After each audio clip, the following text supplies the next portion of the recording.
Saqqara. Audran-la-Brousse est ici à la recherche des reines de l'Ancien Empire. Il y a plus de 4000 ans, elles firent la conquête du pouvoir. Audran et son équipe exhument leurs pyramides et leurs chambres funéraires. La plus impressionnante appartient à la reine Hornès-Pépi II, la première femme régnante de l'histoire de l'humanité. Elle affirme par tous les moyens que c'est elle, l'Égypte, que c'est elle le pouvoir et que ce pouvoir est incontournable.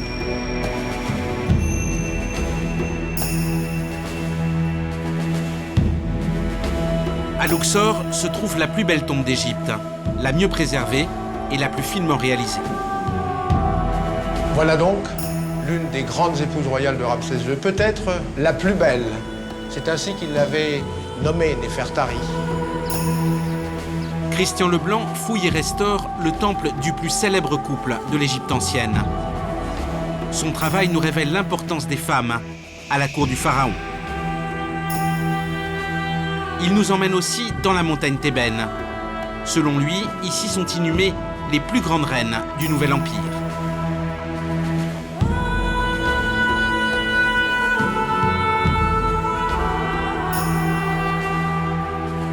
À Méroé, au Soudan, il y a 2000 ans, les reines devinrent les égales des rois. Vincent Rondeau, archéologue, mène l'enquête sur les reines noires de Méroé, sur l'histoire de leurs pyramides et sur leurs fantastiques trésors. Le drame, c'est qu'on y a trouvé un trésor. Et du coup, ça a excité beaucoup les convoitises et les pyramides ont beaucoup souffert de ça. À proximité des pyramides, Vincent Rondeau fouille les vestiges d'un temple. Ici, il a fait une découverte sans équivalent. Une statuette de bronze intacte sous une couche de concrétion. Voici l'image inédite d'une reine de l'Empire de Méroé.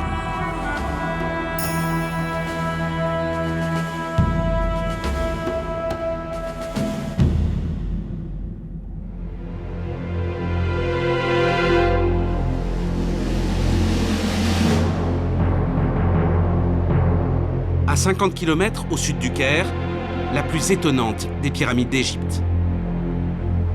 La pyramide rhomboïdale destinée au pharaon Snéfrou. Snéfrou, le père de Khéops, est l'époux d'Hétépérès, une reine très importante dans l'histoire des souveraines de l'Ancien Empire.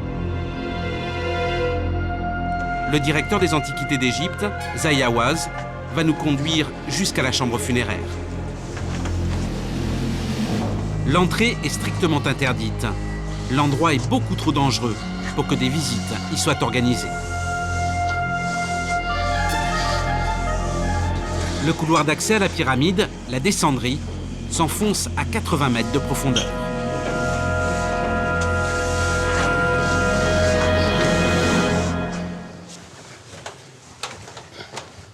Il faut ensuite gravir une échelle d'une quinzaine de mètres. Nous arrivons au cœur de la pyramide. C'est un endroit incroyable.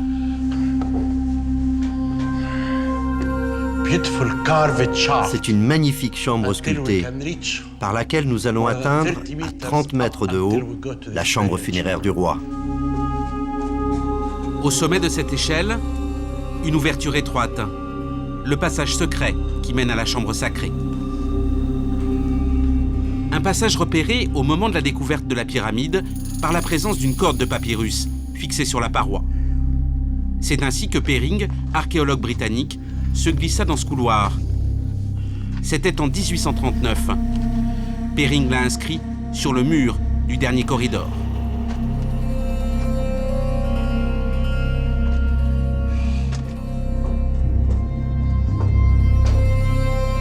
Ultime épreuve. Au-dessus d'un puits d'une dizaine de mètres de profondeur, il faut se hisser à l'aide d'une corde.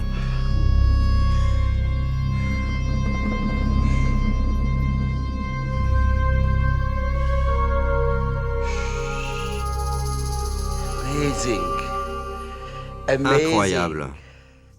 Le sarcophage était sous ces poutres de bois. On pourrait croire que le pharaon Snéfrou reposait dans ce sarcophage. Mais tout a disparu pendant l'Antiquité. Vous savez que les pyramides ont été pillées à la fin de l'Ancien Empire. Et nous avons des textes parlant de voleurs se glissant dans les pyramides et pillant leur contenu. Snéfrou s'est fait construire 3 pyramides. Son trésor funéraire et sa momie ont pourtant été la proie des pilleurs.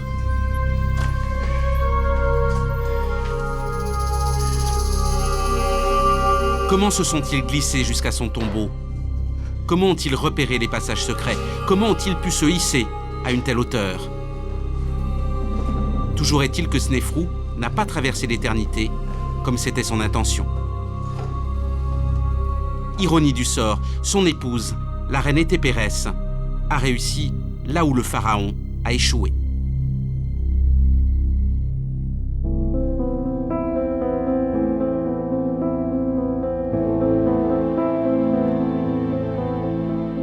Sa momie a disparu, mais son trésor funéraire a traversé les millénaires. Il se trouve aujourd'hui au musée du Caire.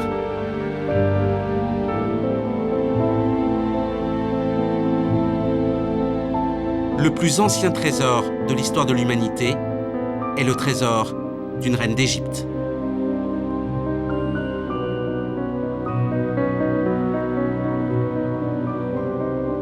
Il a été retrouvé presque intact, à Gizeh, au pied de la pyramide de Khéops.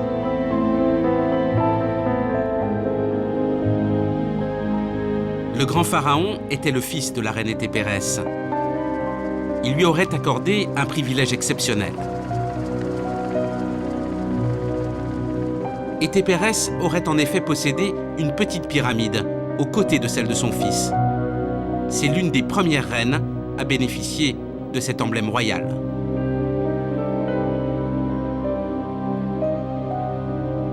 Par la suite, les souveraines voudront davantage encore, et elles finiront par obtenir l'impossible.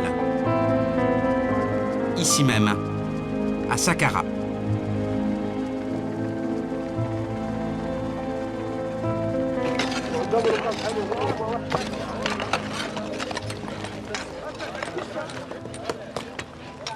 Audran-Labrousse dirige ici une fouille consacrée aux reines de l'Ancien Empire, l'âge d'or des pyramides. Aujourd'hui, il va faire la connaissance d'une nouvelle souveraine.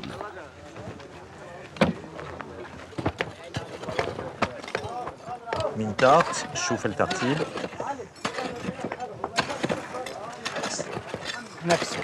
Ah, il y a un fragment de granit, ça c'est...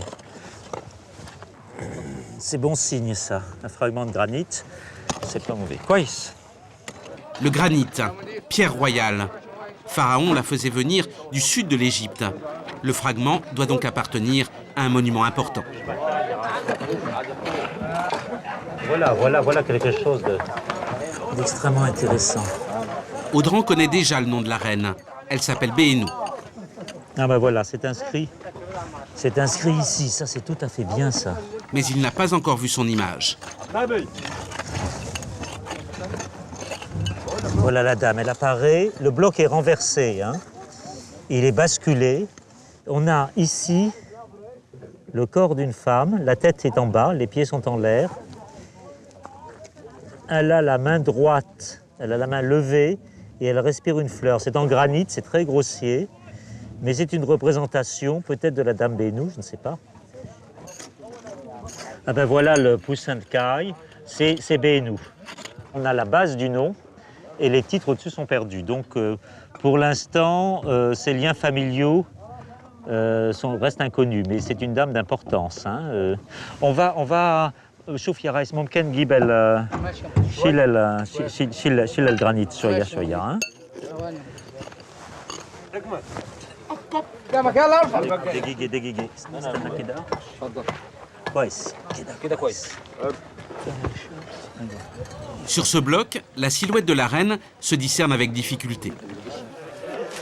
Pierrette, la dessinatrice de la mission, va souligner les contours de la sculpture. Et bon, on voit déjà mieux ici, comme ça. L'image classique des reines d'Égypte apparaît, un corps élégant dans une robe de lin moulante. Je la dirais plus cambrée à partir d'ici. Est-ce que la reine était aussi fine, aussi élancée, aussi magnifique que ce qu'on voit sur cette représentation? Il faut bien penser que c'est un art de cour. Et à toutes les époques, jusqu'à maintenant, les dirigeants ont toujours été magnifiés, embellis. Bon, c'est une convention. Le pouvoir rend beau. Hein. La reine Béhénou a vécu à la fin de l'Ancien Empire. Ce bloc de granit est un vestige de son temple funéraire. Sa pyramide a été presque entièrement dépecée au Moyen-Âge. Ces pierres ont été réutilisées pour la construction de la vieille ville du Caire. Les hommes qui ont détruit ces monuments ont presque tout pris. Ils n'ont laissé sur place que des fragments. Mais certains d'entre eux offrent de précieuses indications sur la reine. Sur celui-ci, Audran remarque ainsi 2 étoiles, aux origines du royaume, un privilège exclusif du pharaon. Les reines s'en sont ensuite emparées.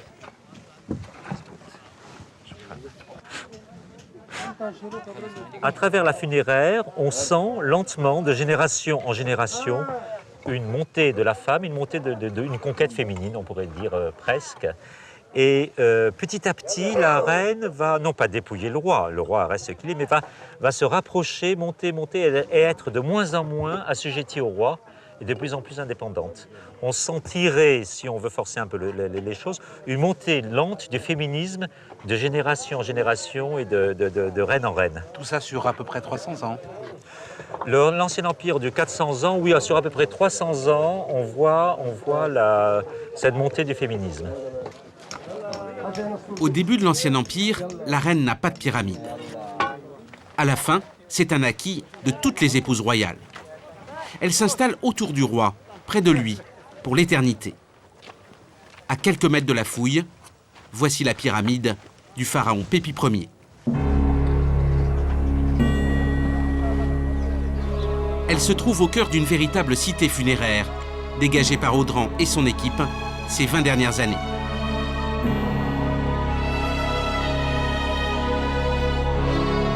La pyramide du pharaon, 78 mètres de haut,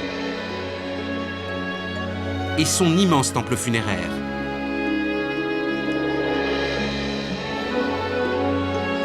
Côté sud, 10 autres pyramides. 2 princes, 8 reines.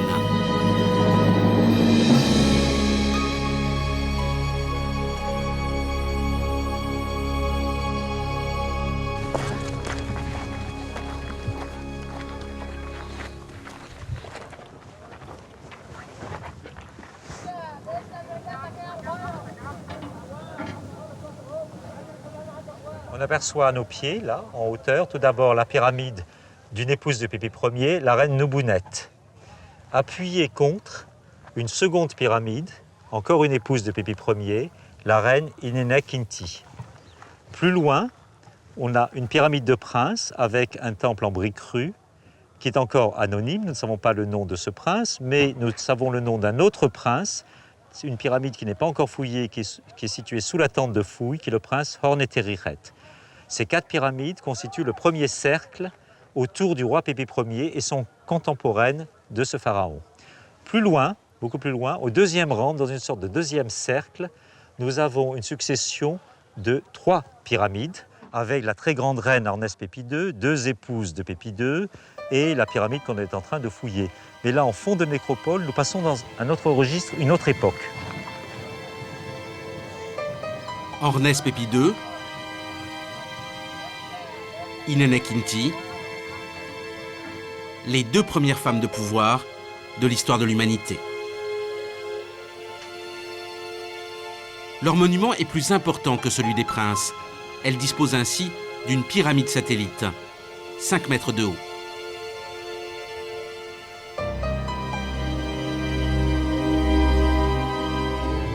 Leur temple funéraire a également droit à une enceinte de pierre.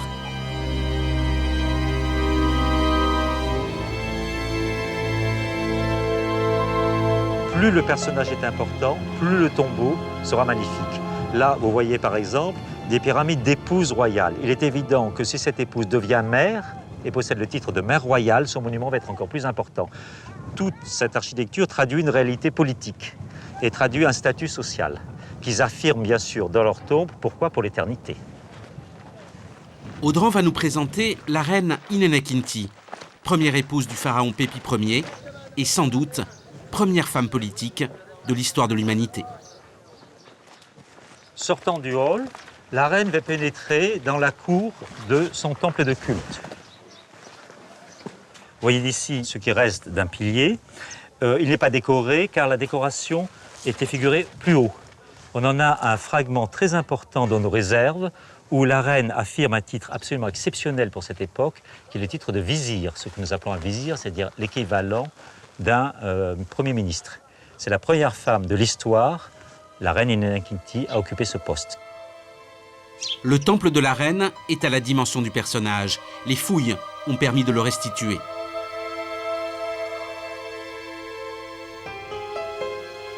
Le hall d'entrée,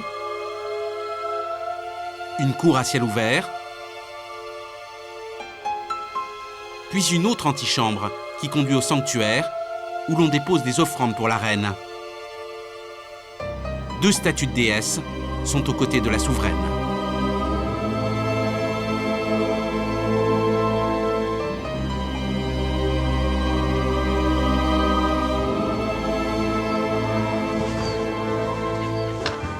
Nous passons la herse qui protégeait le couloir d'entrée et on arrive à la chambre funéraire, la chambre du sarcophage. Le sarcophage de la reine a été pillé, son couvercle brisé. Un sarcophage de Premier ministre, supérieur par sa taille à celui d'une reine ordinaire. Rien à voir cependant avec le luxe de la tombe de sa voisine, la reine Ornès Pépi II. Nous la découvrirons bientôt. Mais auparavant, retour sur la fouille. Yallah. Autour de la pyramide de la reine Béhénou.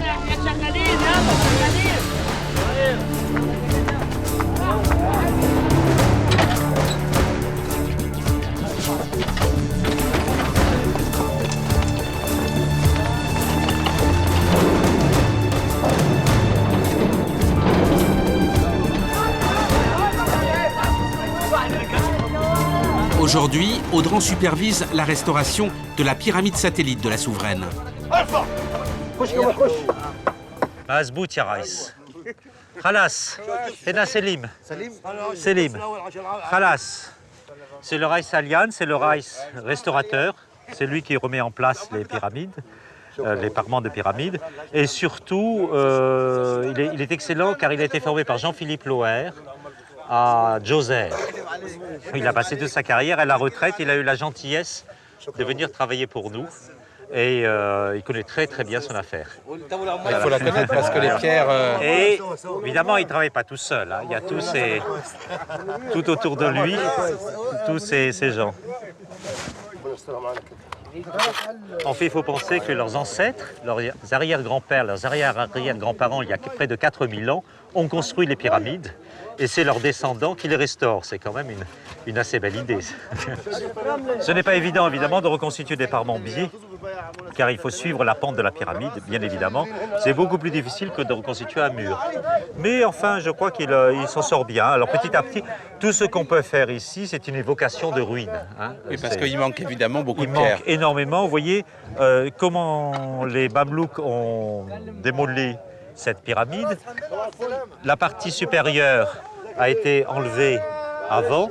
Elle est tombée au pied de la pyramide, a formé un tas de gravats, et toute la partie intermédiaire de la pyramide a disparu pour construire les monuments du Caire. Donc qu'est-ce qu'on retrouve? On retrouve la base qu'on vient de reconstituer et on retrouve souvent les sommets. Et il faut imaginer en fait toute cette nécropole memphite à l'époque, dans toute sa gloire, c'est-à-dire à la fin de l'Ancien Empire, avec des dizaines de pyramides recouvertes chacune à leur sommet de petites feuilles d'or, un peu comme l'obélisque de la Concorde a retrouvé récemment sa petite pointe dorée. Il faut imaginer toutes ces pyramides avec chacune une pointe dorée. Les pyramides étaient très blanches, elles venaient d'être faites, donc elles étaient assez éblouissantes. Et en plus, cet effet d'éblouissance était renforcé par les rayons du soleil se reflétant sur la pointe. Ça devait être un spectacle assez étonnant à l'époque.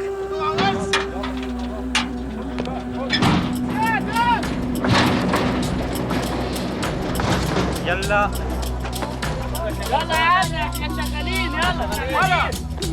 On a la chance, heureusement, d'avoir conservé un matériel qui est très traditionnel avec ce chemin de fer et ces petits wagonnets qui étaient à l'origine au XIXe siècle des wagonnets de mine que les égyptologues ou les archéologues de façon générale, même au Moyen-Orient, ont adopté pour évacuer les déblais.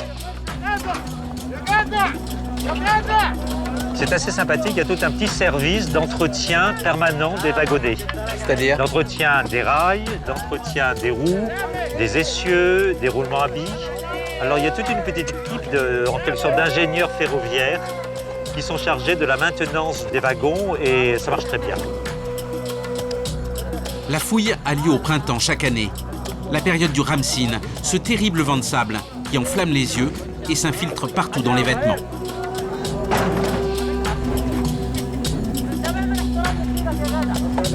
Il fait son apparition en quelques minutes. Ce jour-là, le travail devra s'interrompre.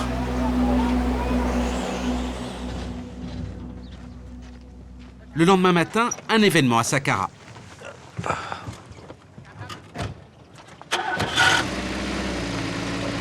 Une expérience qui va nous permettre de mieux imaginer la nécropole avant sa destruction.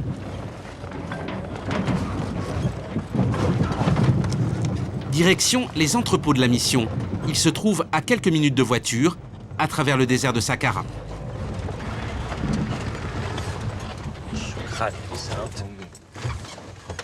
Un bâtiment en béton, pas de fenêtre, une porte blindée.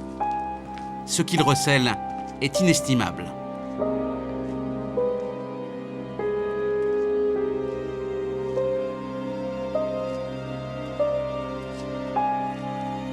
C'est là où on conserve sur des étagères superposées les milliers de fragments qu'on a retrouvés dans les fouilles. Les trésors de la nécropole de Pépi Ier et de sa famille, vestiges de leur monument funéraire.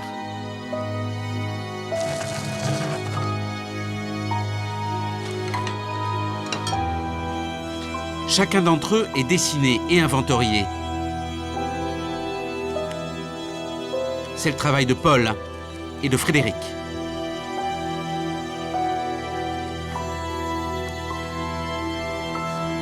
Au fond de l'entrepôt, les pierres qu'Audran est venu chercher pour son expérience. Nastanigai. C'est du granit, hein? Alors ça, c'est d'une pierre noire qu'il faut imaginer à l'époque extrêmement polie, c'est-à-dire d'un noir brillant. Ça s'appelle du gros wak. Et ce qui est tout à fait particulier ici, nous avons donc la pointe de la pyramide de la Reine. Il y a une partie qui est extrêmement polie en bas, qui était restée visible. Puis nous avons un petit ressaut et une partie qui est restée légèrement granuleuse. Pourquoi? Parce que cette partie granuleuse recevait un adhésif qui était sans doute une plaque de bois. Et c'est sur cette plaque de bois qu'était disposée, sans doute par des petits clous, une feuille d'or et d'argent, d'électrum, qui tapissait tout le sommet de la pointe de la pyramide. Donc, il y a là, à la 6e dynastie, une chose intéressante, et c'est la première fois, et cette pièce est unique, une recherche de polychromie, un effet de couleur.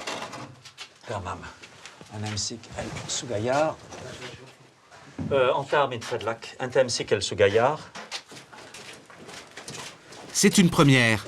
La remise en place d'un pyramidion sur une pyramide de Rennes n'a jamais été réalisée jusqu'ici.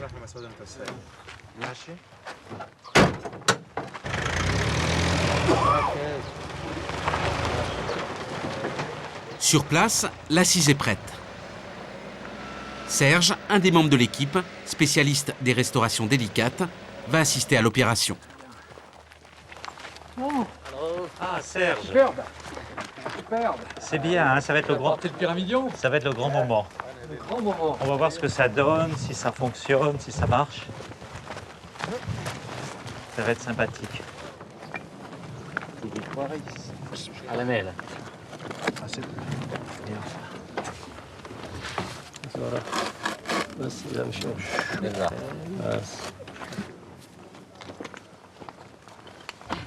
Ah bah ça s'ajuste parfaitement, ça c'est bien. Hein. C'est bien, la pente, elle est bonne. De ce côté-là, bah c'est impeccable. Hein. Ouais, c'est bien. Hein. On a une face nord, une face ouest et la moitié de la face sud. Bon, on va mettre des briques là. Tu penses on fait une âme en brique hein? On va faire une âme en brique. Faut faire une âme en brique et puis lier avec de la chaux. Et la chaux ne va pas adhérer à non, si non, on doit le t'inquiète pas. démonter. Non, non, non. Toutes les restaurations, n'oubliez pas, doivent être réversibles. Hein? Elles seront réversibles. Si c'est nécessaire, si Sur on la trouve chaux, il n'y a pas de problème. Bon. Elle tourne l'aiguille, hein? Quand elle tourne, choyette bois, hein? Il faut dire que cette pierre a près de 4000 ans. Hein? Oui. Et quand les carriers ont démonté la pyramide, cette pierre est tombée de plus de... La pyramide fait 40 coudées, oui. Ça fait plus de presque 25 mètres. Le long de la face de la pyramide s'est brisé en tombant. Et on a dû recueillir un à un les fragments, commencer une première reconstitution. Et puis le dernier état, le dernier chaînon de tout ce travail, c'est la remise en place. On a un bas-relief qui montre ces choses-là. En présence du roi et de la cour, les ouvriers apportaient la pyramide du sommet, le petit pyramidion, et on faisait une petite fête. Alors on voit le roi, la cour, des danseuses, les gardes, etc. Enfin, c'était un événement. La pyramide était terminée, le tombeau du roi était terminé avec la dernière pierre de la pyramide.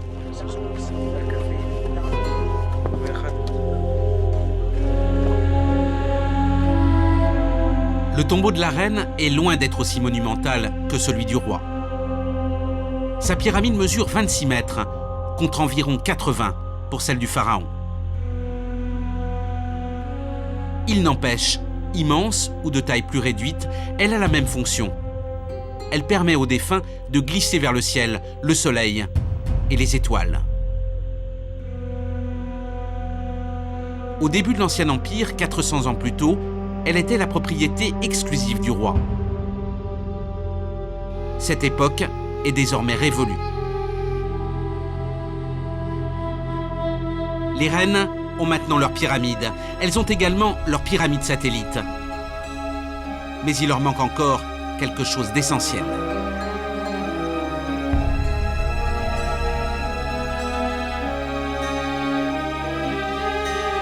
À l'intérieur du tombeau du roi se trouvent des textes très convoités, des textes au pouvoir magique qui assurent la résurrection au souverain.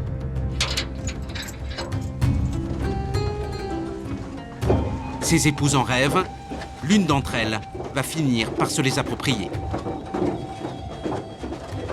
It's about 50 meters underground to reach the heart of the pyramid underground.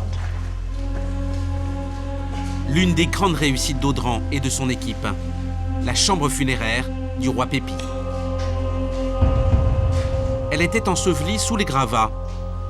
Ils l'ont dégagée, puis restaurée.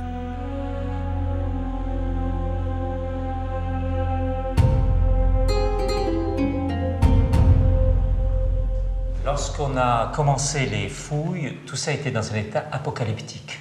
Des chevrons étaient tombés, on a recueilli dans cette pyramide près de 1500 fragments dans des gravats, enfin c'était complètement ravagé.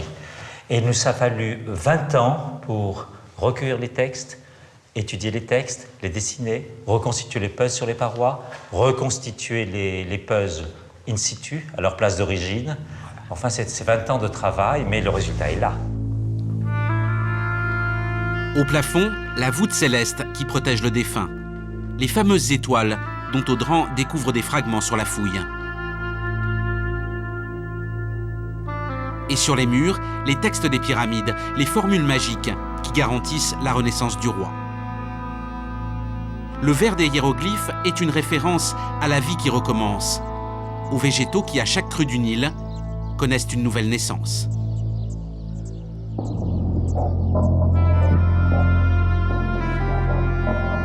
L'esprit du pharaon suit le chemin que lui indiquent ces textes. Il quitte le sarcophage et prend la direction de l'antichambre. Il doit ici échapper une dernière fois à l'emprise de la mort. Elle se trouve symboliquement dans cette pièce, le tombeau d'Osiris.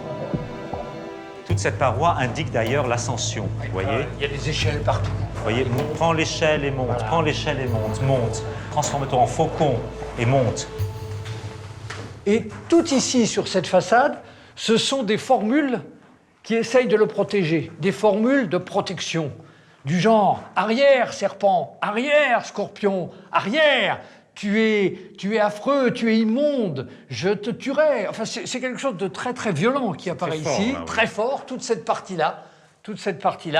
Et là, eh bien, il va cesser d'être dans le cycle de Rê, si je puis dire, et il va demander à Rê de partir par le couloir que vous voyez ici, avec la descendrie qui monte. C'est plutôt une ascendrie qu'une descendrie, d'ailleurs. Hein. Oui. C'est une ascendrie. Et quand il va arriver au bout de ce couloir, il va partir vers cette région du ciel où tournent les étoiles, de manière, on les appelle les impérissables, les infatigables, c'est celles qui sont toujours là. Et là, il va trouver la vraie éternité. Il a quitté, c'est son âme, hein, c'est pas la momie, comme on l'a dit tout à l'heure. Son âme a trouvé l'éternité, elle est fixée dans le ciel. Ce qui ne l'empêche pas, d'ailleurs, son âme, comme c'est quelque chose d'extrêmement mouvant, l'âme, hein, c'est un oiseau, l'âme, représentée toujours par un oiseau, l'âme, elle va revenir aussi, se régénérer de temps en temps dans la pyramide, repartir. Donc c'est un mouvement incessant, mais un mouvement dans lequel il n'y a plus de danger. À la fin, le dernier texte qu'on trouve dans le vestibule dit « Pépi, tu es libéré du mal ». Et ça, c'est toute l'idée, c'est que le pharaon, peu à peu, est libéré de son ennemi. Pour les Égyptiens, la mort est un ennemi. Hein. Pour les Égyptiens, toute mort est un assassinat. Il ne faut pas oublier que Osiris a été tué par Seth. Donc toute mort est quelque chose de scandaleux, c'est un assassinat. Il n'y a pas de mort naturelle pour les Égyptiens. Il y a un meurtre à chaque fois. Et à chaque fois, il faut se libérer de son ennemi, se libérer du mal. Et tout ce cheminement-là, finalement, c'est pour libérer Pépi, le pharaon, le libérer du mal et en faire cette étoile impérissable qui va tourner dans le ciel éternellement. C'est superbe. C'est très beau. Hein.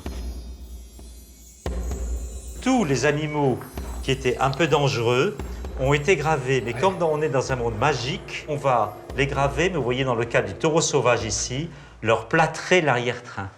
Au cas où le taureau surgirait dans la pyramide, il sera rendu inoffensif. Et on a fait ça pour tous les animaux dangereux. Le taureau ici, on voit ça un peu plus loin pour le lion. Vous voyez que le ver s'arrête et que l'arrière-train du lion est plâtré. Et très curieusement, on a fait ça également pour la girafe. La girafe est très haute, elle voit de loin et elle peut annoncer des mauvaises nouvelles. Ce n'est pas un animal très sympathique, donc on le plâtre aussi. Ces clés de l'immortalité, finalement, sont des clés. Hein.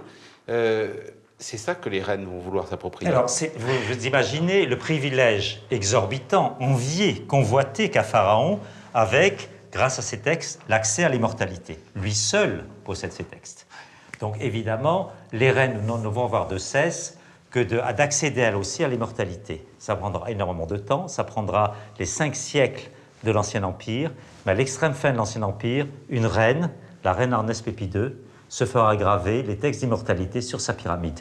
Et alors, elle ouvrira en quelque sorte une brèche dans le pouvoir de Pharaon, une voie, et plus tard, après la première période intermédiaire, c'est toute l'Égypte qui va utiliser ces textes sous une autre forme, on appelle ça les textes des sarcophages, et tout le pays va devenir immortel à son propre compte. En fait, après, cette révolution entraîne ce qu'on pourrait appeler une démocratisation de l'éternité.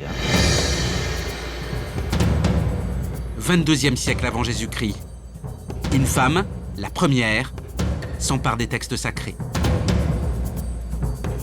Audran a découvert sa tombe et son trésor.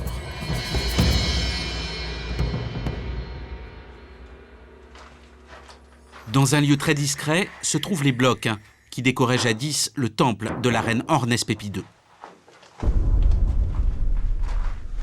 Voici le visage de la première femme chef d'État de l'histoire de l'humanité.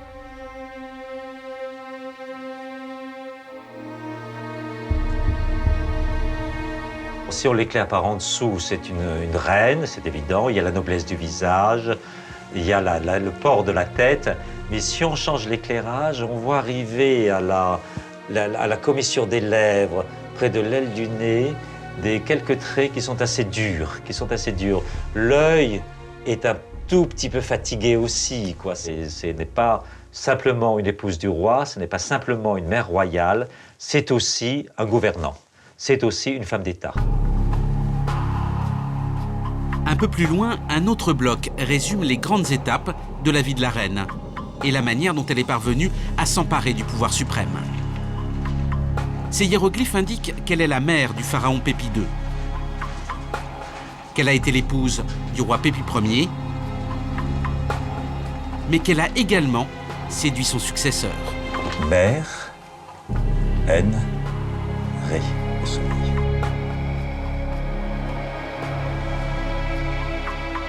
À la mort du roi Pépi Ier, elle n'était plus rien. Elle n'était que la veuve d'un roi défunt. Donc elle va épouser le fils de sa sœur, son neveu, revenir en cour avec un titre d'épouse du roi régnant, donc reprendre en quelque sorte la main.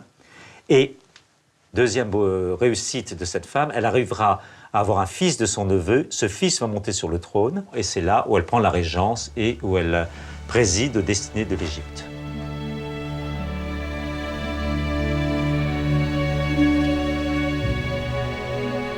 Ces blocs comptent parmi les plus beaux de l'Ancien Empire, parmi les plus finement réalisés et les mieux conservés.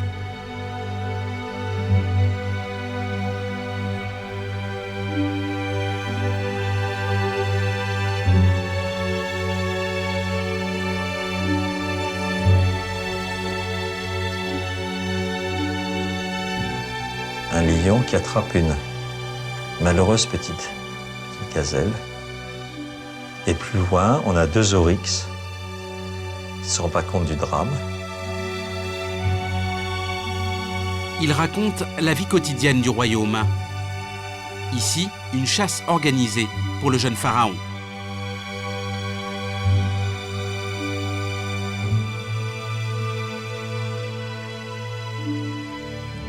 Hornès règne une dizaine d'années sur l'Égypte. Elle ne possède pas le titre de pharaon. C'est la seule limite à son pouvoir. Rien ne l'empêche désormais de devenir à son tour immortel. Ah, Mr. Ali, you don't mind if we open the pyramid? Yeah. Hello. How are you? Fine? Fine. Kulu tamam. Au cœur de la pyramide de la reine, Audran a fait construire un abri en béton. La dernière demeure d'Hornès Pépi II est sous clé. C'est très protégé parce que c'est très convoité, j'imagine. Évidemment, il faut protéger par cette énorme porte blindée toutes les merveilles qui sont à l'intérieur. Le sarcophage de la reine, son palais, la représentation de son palais et surtout les textes d'immortalité.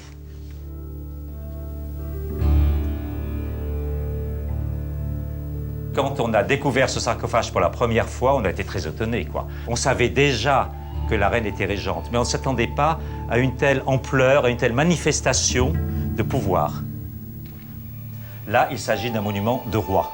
On voit aussi la qualité du travail. Elle a eu à sa disposition les meilleurs artisans du royaume. Évidemment, elle avait le pouvoir. Pourquoi dépendre du roi? Pourquoi dépendre d'un souverain? Il faut penser que même si elle n'affirme pas son titre de roi, puisque c'est son fils qui est pharaon, enfin son fils n'a que 6 ans, elle affirme par tous les moyens que c'est elle, l'Égypte, que c'est elle le pouvoir et que ce pouvoir est incontournable. Les inscriptions sont un chef-d'œuvre de précision. Il faut les imaginer dorées à la feuille d'or, éclatantes, sur le sarcophage noir et brillant.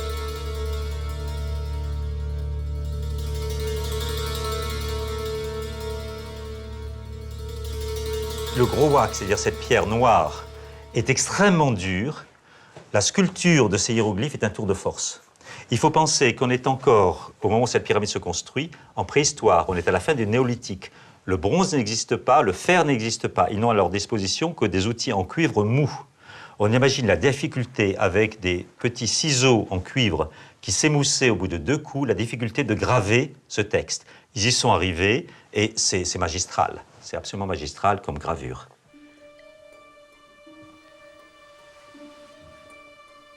Ces textes, c'est les fameux textes magiques qui donnent à la reine l'immortalité. Ces textes qui étaient réservés jusqu'à présent au seul roi. Seul le roi avait ce privilège extraordinaire d'avoir l'immortalité. Il pouvait la conférer à qui il voulait, depuis jusqu'au dernier ouvrier qui travaillait bien, jusqu'à la reine. Mais tout le monde dépendait du pouvoir du roi.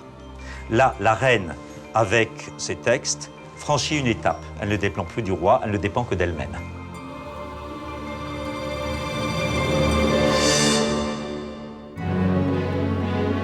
La reine dispose d'un immense temple funéraire. Ici, seul Pharaon a mieux et plus vaste. La cour centrale, dans la niche, se trouve sa statue. Au fond de la cour, une porte s'ouvre sur le côté nord de la pyramide. La reine est inhumée, la herse qui bloque l'accès à la chambre funéraire est baissée.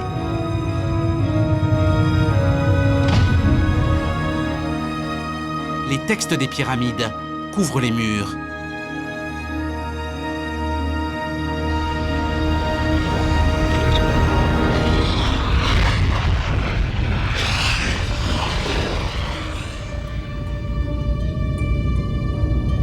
La magie des textes permet à l'esprit de la reine de quitter sa pyramide. Ornès Pépi II renaît parmi les étoiles.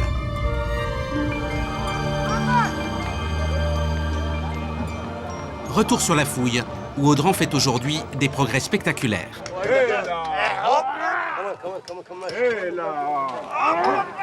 Les trésors de la souveraine sortent de terre. Ces blocs appartiennent à son sanctuaire, le lieu où un culte lui était rendu. Des offrandes y étaient déposées quotidiennement à son intention. Une scène qu'Audran retrouve inscrite dans la pierre. Alors les offrandes sont intéressantes, il y a absolument de tout. Ce sont tous les produits qui existaient à l'Ancien Empire. On voit des côtes de bœuf, un cuisseau, une tête de veau. Un peu plus loin, on voit une salade qui est très bien conservée, qui est représentée verticalement. Ça, ce sont sans doute des pains. Et on voit même un petit, on devine ici un petit canard, sans doute, ou une oie, troussée déjà avec les petites pattes qui sont disposées à la verticale. Elle mourrait pas de faim, la reine. Non, c'était absolument c'était somptueux. Hein. On sent que le personnage est un personnage d'importance. Ce sont des offrandes quotidiennes, mais il faut faire aussi la part de l'idéalisation et la part de la réalité. Hein. On sait que dans les bas-reliefs, les Égyptiens ont horreur du vide, donc on remplit. Hein, on remplit. Ce sont des offrandes qui sont destinées pour l'éternité, elles sont présentées au mieux. De la vie quotidienne, on ne sait pas grand-chose. Hein. Est-ce qu'il y avait autant d'offrandes tous les jours? Sans doute pas. Alors après, qu'est-ce que devenaient les offrandes? Bien sûr, elles étaient présentées à la reine, et ensuite elles étaient partagées entre les prêtres, évidemment. Hein. C'est une fois que la reine avait humé, avait humé les fumées, s'était réjouie de la présentation. Bien sûr, on retirait les offrandes et ça servait pour la vie quotidienne des prêtres. Il faut penser qu'à l'époque, les prêtres, à l'Ancien Empire, c'est une sorte de service civil qu'ils font pour l'État.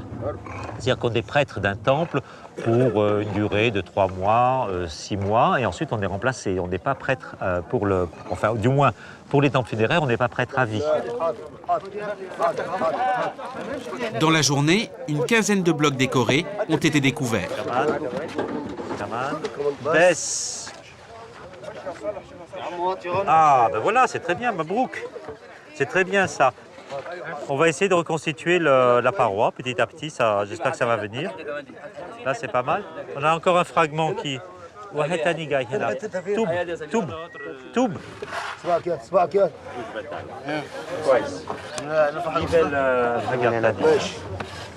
Oh, et puis là, il y a des éléments nouveaux qui apparaissent. On a des fleurs de lotus qui apparaissent, épanouies. C'est le même type de fleurs que la reine respire quand elle est en représentation.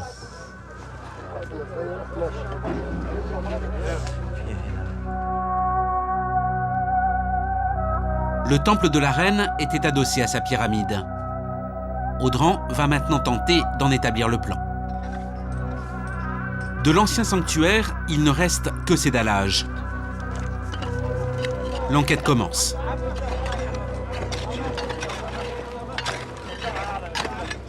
Même si les murs ont disparu, même s'il ne reste plus que le dallage, on peut avoir la chance de retrouver le tracé de l'architecte de l'époque de la reine. Et à ce moment-là, on peut commencer à dialoguer avec lui. et établir un contact, un pont. Et on peut avoir bien d'autres indications. Voilà, nous y voilà.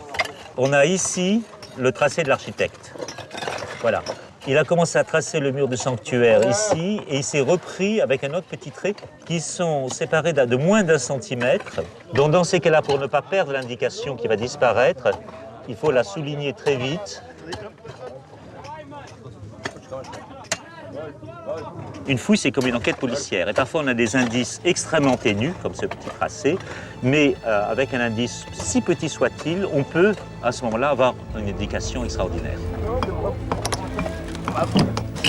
À partir de ces indications, Audran replace les blocs du sanctuaire à leur emplacement initial. La plupart des pierres ayant disparu, la restitution du temple sera malheureusement très partielle. Mais Audran dispose désormais de toutes les informations nécessaires. Il peut donc reconstruire avec précision le temple de la souveraine.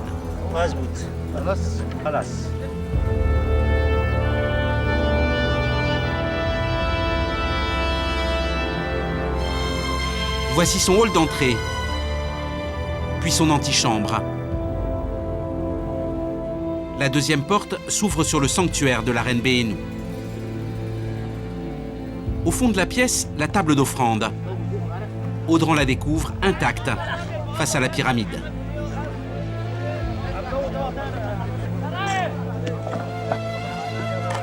Un liquide est sans doute versé ici et s'est coulé le long de la table d'offrande jusqu'à vraisemblablement une poterie qui recueillait l'eau souillée après les offrandes. Il faut imaginer évidemment que la stèle gigantesque était devant nous et c'est là où on rendait un culte à la reine. C'est ainsi par l'étude de l'architecture que l'univers des premières reines d'Égypte renaît sous nos yeux. Un dernier exemple, avec la reconstitution d'une rigole sur un côté de la pyramide satellite de la reine. Elle serait aujourd'hui inutile, la pluie est très rare dans le désert de Saqqara. Mais si un ouvrier l'a façonnée il y a 4000 ans, c'est parce qu'il pleuvait alors bien davantage et que le paysage était ici très différent. Autour des pyramides, ce n'était pas un désert, mais une savane. Il y avait ici des arbres et de nombreux animaux, des lions, des gazelles et des girafes. Que s'est-il passé à la fin de l'Ancien Empire, à l'époque où vécut la reine Béhénou?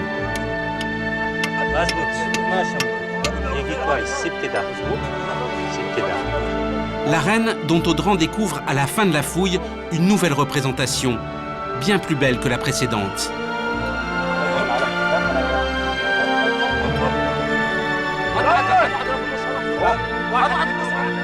Béhénou a sans doute vécu une période de grands bouleversements qui a commencé par un réchauffement climatique et un changement de la faune et de la flore.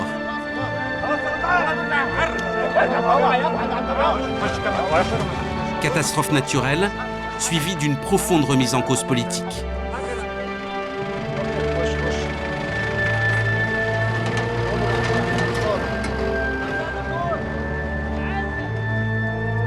La première révolution de l'histoire balaye l'Ancien Empire. La nécropole est pillée, les tombeaux violés, les temples sont brûlés. L'âge d'or des pyramides s'achève dans le chaos.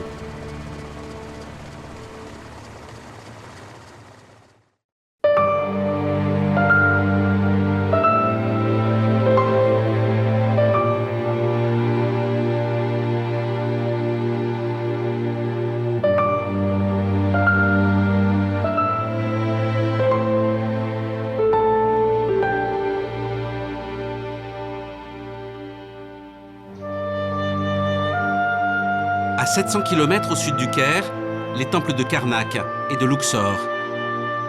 Thèbes, capitale religieuse du Nouvel Empire. Au petit matin, nous allons découvrir la rive ouest du Nil. Dans la montagne se cachent les tombes des plus grands pharaons et de leurs épouses. S'y trouve également un temple extraordinaire. Son nom est attaché à la plus célèbre des souveraines d'Égypte. Hatshepsut. Pour la première fois au début du Nouvel Empire, une femme devient pharaon. Et ici, sur les murs du temple, elle raconte son histoire. Sa mère, la reine Armès, a une relation avec le dieu Amon. De cette union divine, un enfant est conçu. La reine est ici figurée enceinte. Hatshepsut est fille du dieu Amon. Elle a donc la légitimité pour régner sur l'Égypte. Quelques années plus tard,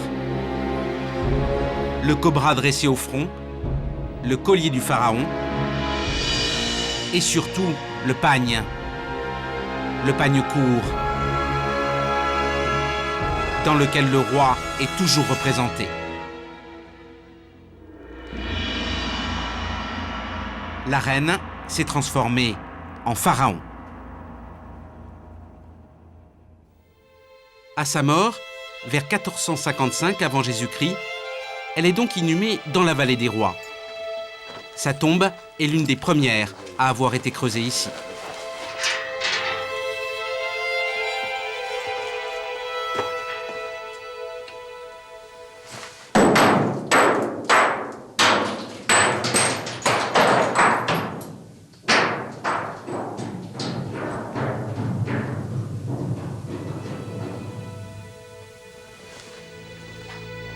Une pierre met 15 secondes pour atteindre l'avant-dernière chambre de la tombe. Le caveau se trouve à près de 200 mètres de profondeur sous la montagne.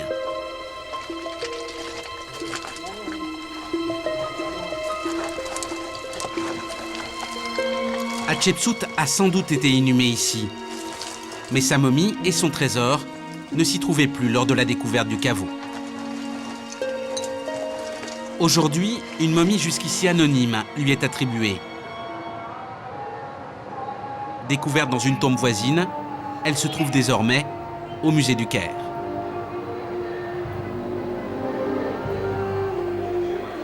Le plus vaste et le plus riche musée de la planète pour l'Égypte antique. Des dizaines de milliers d'œuvres à la valeur inestimable en exposition, mais également stockées dans les sous-sols. C'est exceptionnel. Zahi Hawass nous ouvre les portes de cet immense espace, très sécurisé et totalement secret, où se trouvent de véritables merveilles.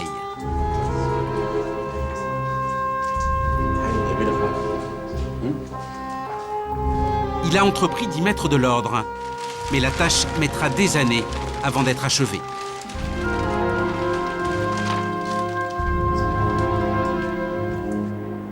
Dans les réserves du musée, Zahi Hawass conserve ce qu'il pense être la momie de la reine Hatshepsut. Voici peut-être la dépouille de la plus grande souveraine de l'Égypte pharaonique. À Luxor, elle nous a laissé des monuments spectaculaires sur lesquels elle proclame son pouvoir. Tous les peuples me sont soumis, a fait inscrire la femme pharaon.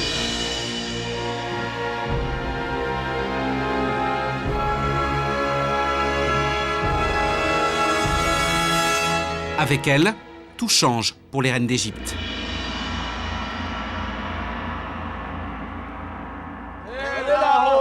Nous arrivons au Ramesséum, le lieu d'une autre fouille française. Plus de 3000 ans après sa construction, il est en restauration. Le Ramesséum, c'est le temple de Ramsès II et de son épouse, la reine Néfertari. Une quarantaine d'ouvriers réunissent les blocs éparpillés et restituent des éléments de décoration du monument. Les autres fouillent ses dépendances. Un espace de 6 hectares.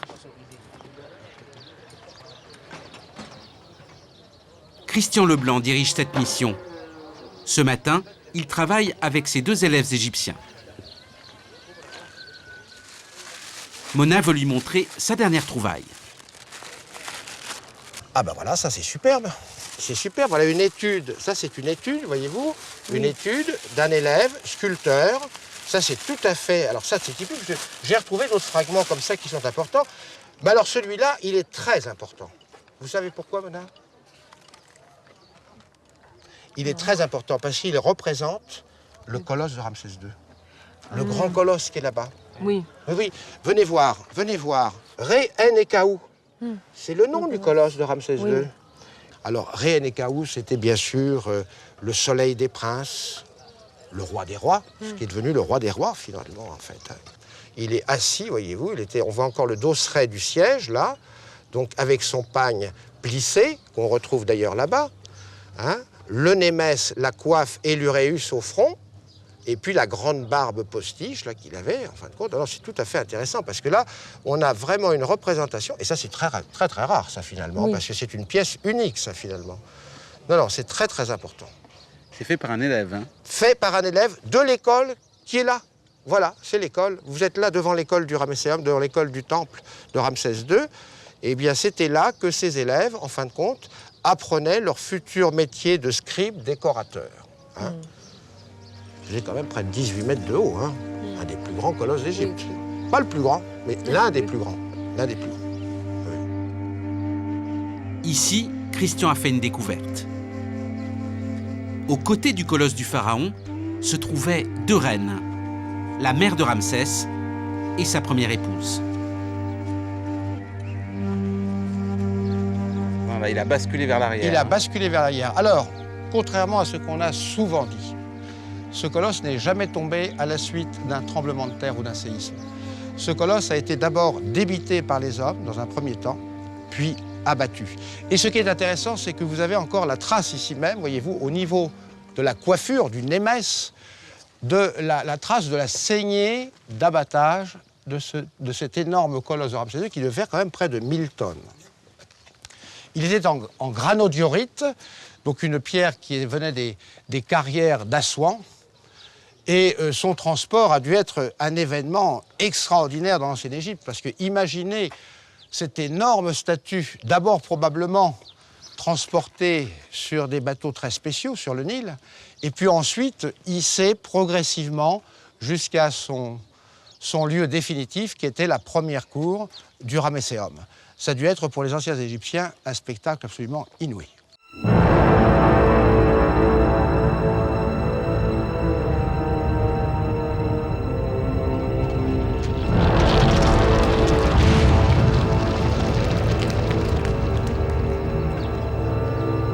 Le colosse du roi est abattu au début de l'ère chrétienne.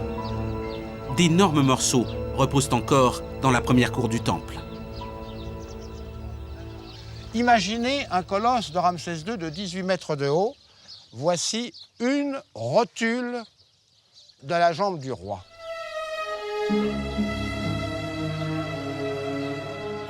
À première vue, tous ces fragments sont les vestiges du colosse de Ramsès II.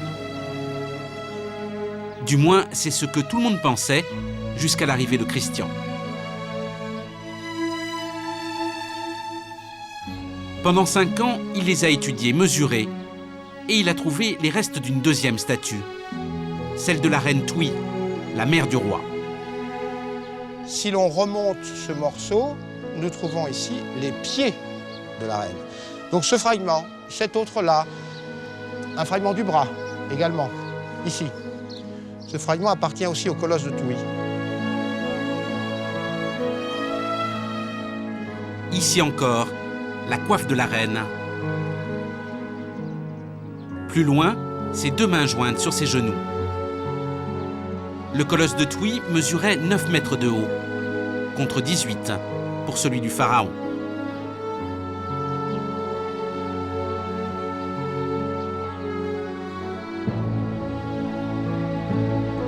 Le roi et sa mère. Dans la première cour du temple, ce sont les deux statues principales.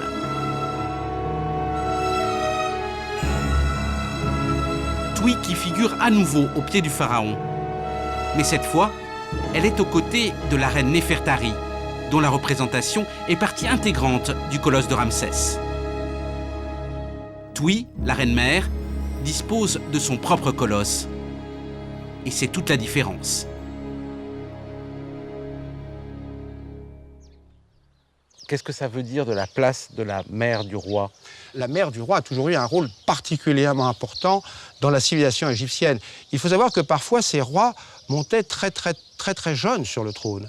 Imaginez un Amenhotep Ier qui monte sur le trône à près de 8 ans, un Thoutmôsis III qui monte sur le trône à 5 ans, un Amenophis III ou Amenhotep III qui va monter sur le trône à l'âge de 8 ans également. Il fallait bien qu'il y ait une régence assurée, et c'était les mères qui assuraient cette régence.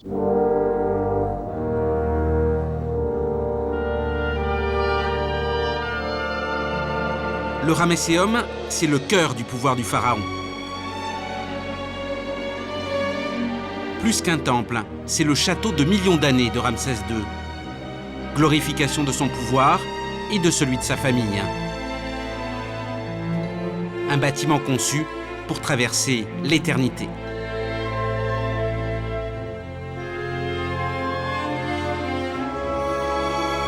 Tout autour se trouvent d'immenses magasins où sont entreposées les récoltes des domaines royaux. Ramsès II les redistribue à la population. C'est un autre pilier de son pouvoir absolu. Tout ici est de taille monumentale.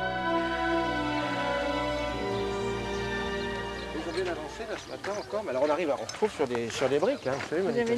Monique, qui travaille avec Christian, vient ainsi de faire une découverte impressionnante.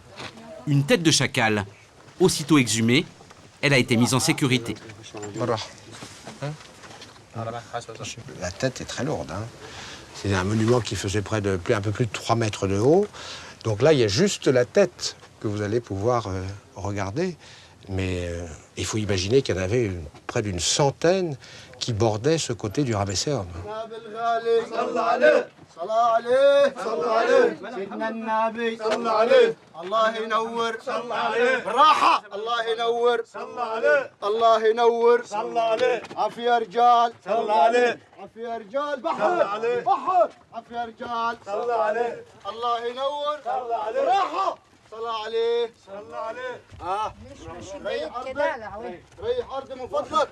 Sacrée bestiole, hein? C'était beaucoup d'émotion de trouver ça. J'avais rêvé 1000 fois de trouver une tête complète, mais lorsqu'elle a été là, elle avait été jetée à 8 mètres de profondeur au fond d'un puits. Et avec un certain éclairage, vous pouvez voir également encore la pupille noire. Tout était peint, il était de couleur beige, avec la commissure de la gueule rouge, des petites moustaches rouges et une cravate rouge. Une cravate rouge? Autour du cou.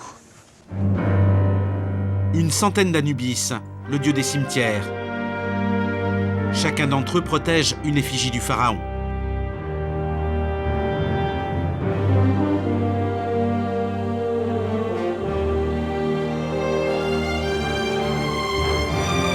Il borde l'une des immenses allées processionnelles du ramesséum.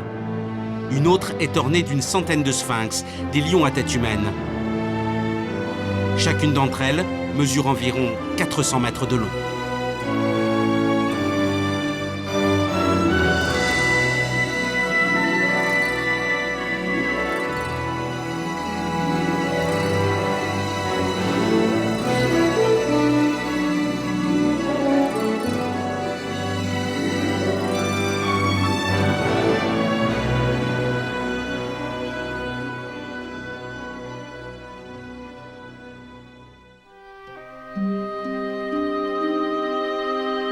Sur les murs et sur les colonnes du temple, le pharaon et les dieux tiennent bien sûr les premiers rôles.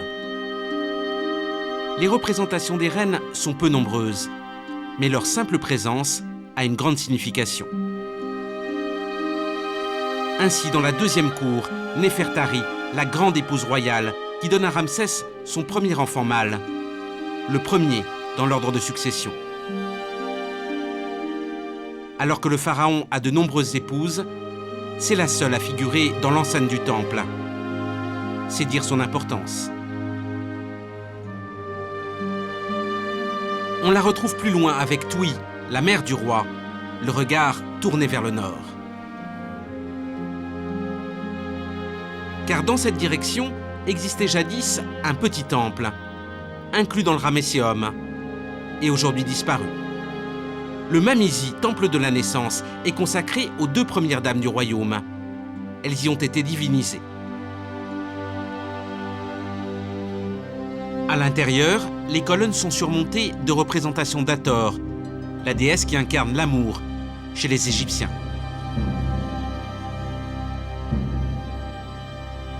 Si l'on regarde sur la totalité du règne de Ramsès II, qui est quand même un règne assez long puisqu'il est de près de 67 ans, nous savons qu'il y a eu quand même 11 épouses royales officielles.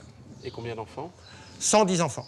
110 enfants qu'il faut répartir entre 60 filles connues, identifiées par des textes, et 48 garçons également identifiés par des textes. Le roi pouvait évidemment avoir un certain nombre de concubines, mais les concubines ne sont pas représentées dans l'iconographie ici même, pas plus d'ailleurs que les enfants de ces concubines. Les enfants qui sont représentés là sont seulement les enfants dits légitimes en quelque sorte. Alors il y avait bien sûr l'ensemble des garçons qui sont reproduits là, et puis derrière cette procession de princes venaient bien entendu les filles. Alors les filles, malheureusement, le Ramesséum étant en partie démantelé, il faut savoir qu'on n'a pas toutes les filles de Ramsès II, en tout cas toutes celles qui étaient nées au moment où l'on a construit ce temple, mais on a au moins la première qui est évoquée ici, qui était la fille aînée, Bentanat, grande épouse royale de son père. C'est-à-dire que, en fait, là c'est une caractéristique très particulière de cette civilisation égyptienne, il faut savoir qu'à l'époque pharaonique, pour ce qui est évidemment de la sphère royale, on ne touche pas du tout, disons, le commun des mortels. Mais dans la sphère royale, Pharaon pouvait épouser certaines de ses filles. Et il en a épousé combien, là, en l'occurrence? Eh bien, nous connaissons au moins 3 filles de Ramsès II, peut-être même 4, qui ont été épousées par leur père. Et alors, ce qui est intéressant dans le cas de Bentanat précisément, c'est que l'on connaît sa tombe dans la vallée des Reines, puisqu'elle a été inhumée dans la vallée des Reines, et sur les parois de sa tombe, elle figure avec sa progéniture. Donc, cette progéniture est bien celle de Bentanat et de son père. Mais nous avons des cas bien antérieurs, puisque Amenhotep III s'est marié avec certaines de ses filles, Akhenaton lui-même, ce fameux roi très particulier, a épousé aussi certaines de ses filles. Donc c'était une tradition dans l'Égypte ancienne, et cette tradition remonte au moins jusqu'au Moyen Empire, où nous avons là les premières attestations. Vous voulez dire qu'il n'y a absolument pas de tabou de l'inceste? C'est-à-dire que ce n'était pas perçu finalement comme l'inceste. Je pense que là, nous avons un cas de figure très particulier et qui rejoint le monde sacré, le monde religieux, et que ces mariages sont très associés justement à cet aspect du monde divin. Oui, puisque le pharaon, c'est Dieu. C'est Dieu.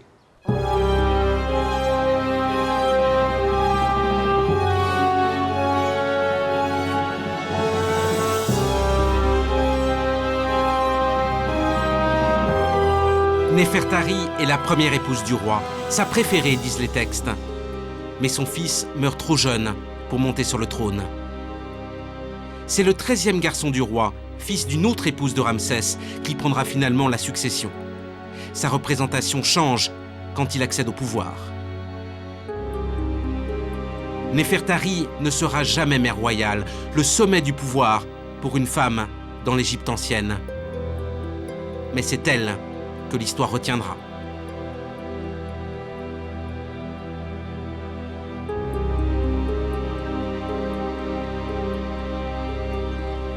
Tous ces personnages que l'on voit sur cette iconographie, il n'y en a pas un qui a un visage. Ils ont été martelés à l'époque chrétienne, car il faut savoir qu'à l'époque chrétienne, ce monument de Ramsès a été réutilisé comme lieu de culte par les chrétiens.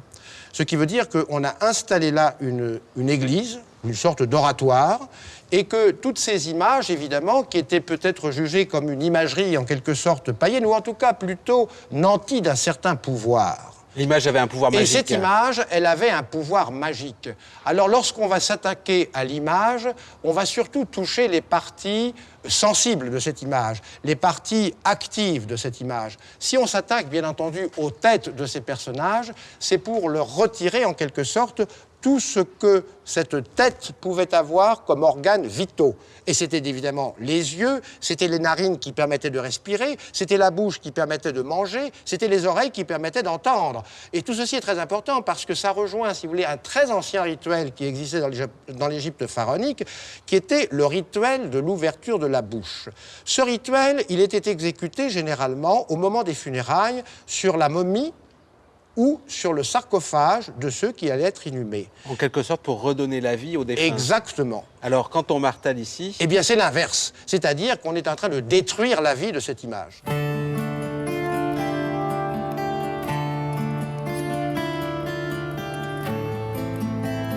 Vendredi, jour de congé en Égypte. Un déjeuner est organisé sur un bateau historique qui servit il y a 30 ans pour la campagne de sauvegarde des monuments pharaoniques.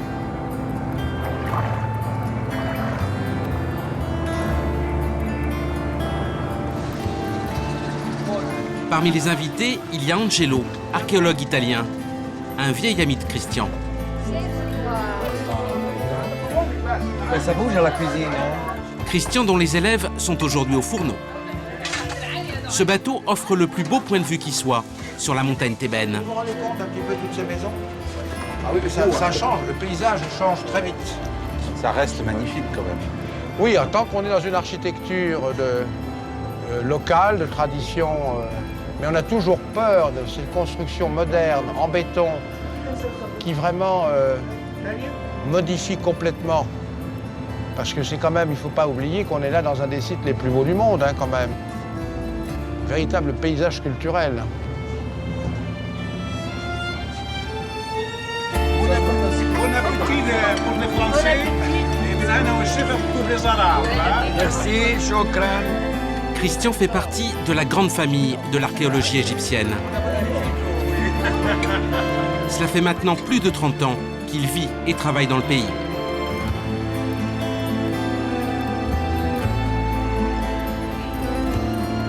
Les reines ont occupé la majeure partie de sa carrière.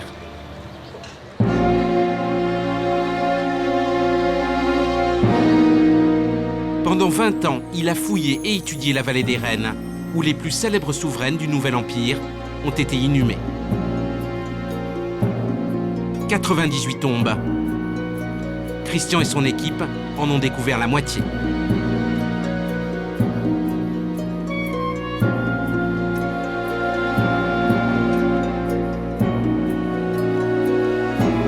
La plus belle d'entre elles, et sans doute la plus belle de toutes les tombes d'Égypte, appartient à la reine Néfertari. Elle est aujourd'hui fermée au public.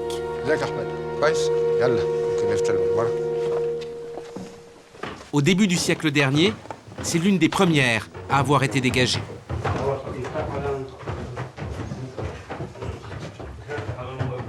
Entre 1903 et 1906, c'est une mission italienne qui a fouillé la vallée des Reines et qui a notamment découvert cette magnifique tombe.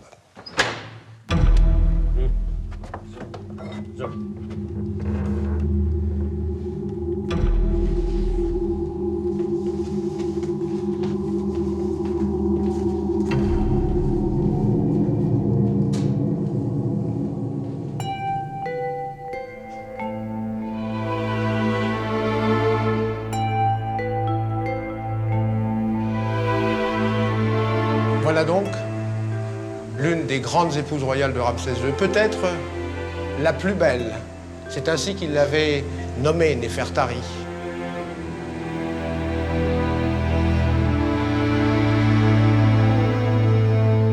Une œuvre d'art inégalée qui nous raconte le dernier voyage de la reine Néfertari.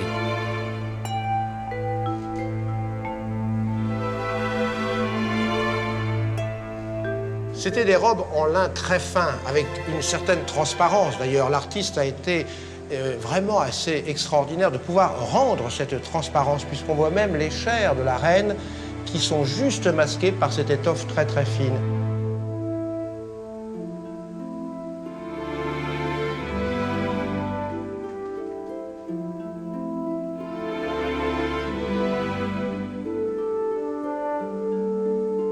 Et là, elle porte un plateau sur lequel sont placées 4 étoffes.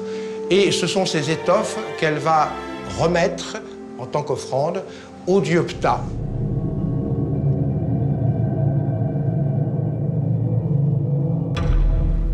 La tombe résume les étapes que la reine va devoir franchir pour atteindre l'au-delà.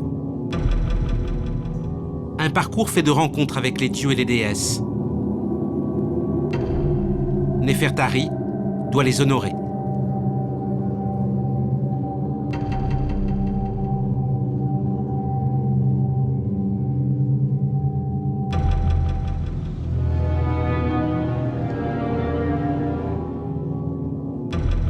Isis, Nephthys, Ré, Mout, Maat ou Anubis.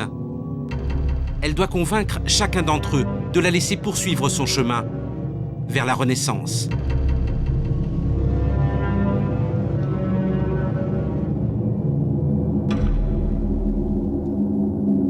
Dans la chambre funéraire, la reine doit réciter une formule à des génies, les gardiens des portes. En cas d'oubli, elle lira simplement le texte inscrit sur les murs du caveau.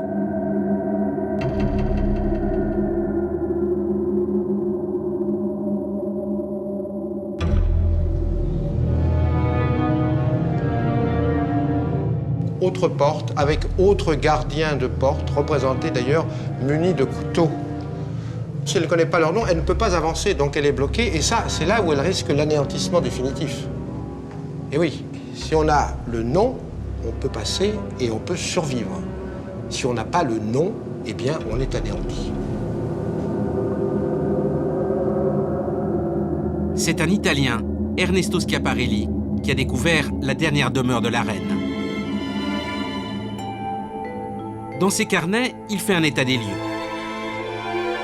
Des jarres, des statuettes funéraires, une sandale, ou encore les fragments du sarcophage de la reine.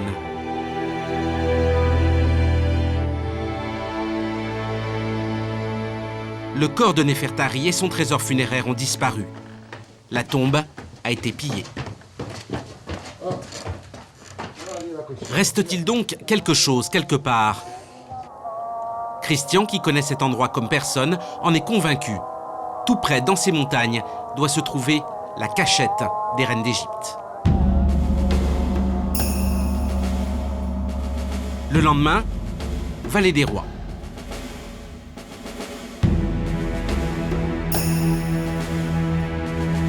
Christian emmène Angelo dans l'un des lieux les plus prestigieux de la nécropole pharaonique. Oui, mais les étais comme un lieu qu'il fouille également et dont il assure la conservation.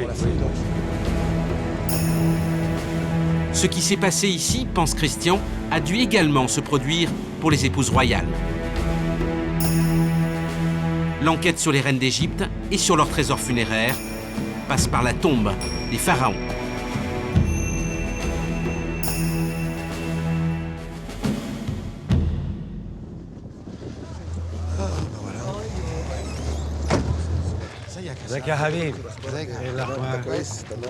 Interdite au public, la tombe de Ramsès II, le plus grand pharaon du Nouvel Empire.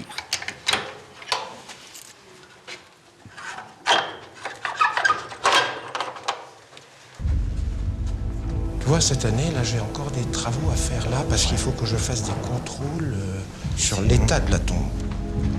Au cours des siècles, elle a été dévastée par plusieurs coulées de boue. L'Amdouat. Ah, c'est la partie, voilà, ça c'est la partie qui me... Ce fut sans doute l'un des plus beaux tombeaux d'Égypte. Elle a perdu presque tous ses reliefs.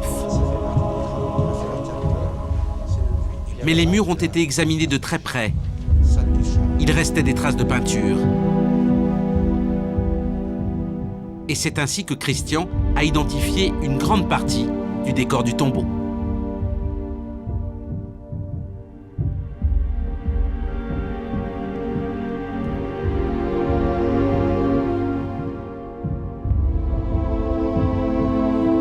Voici la chambre funéraire au moment de la mort du pharaon. Le sarcophage royal et à ses côtés le réceptacle au canope contenant les viscères du roi.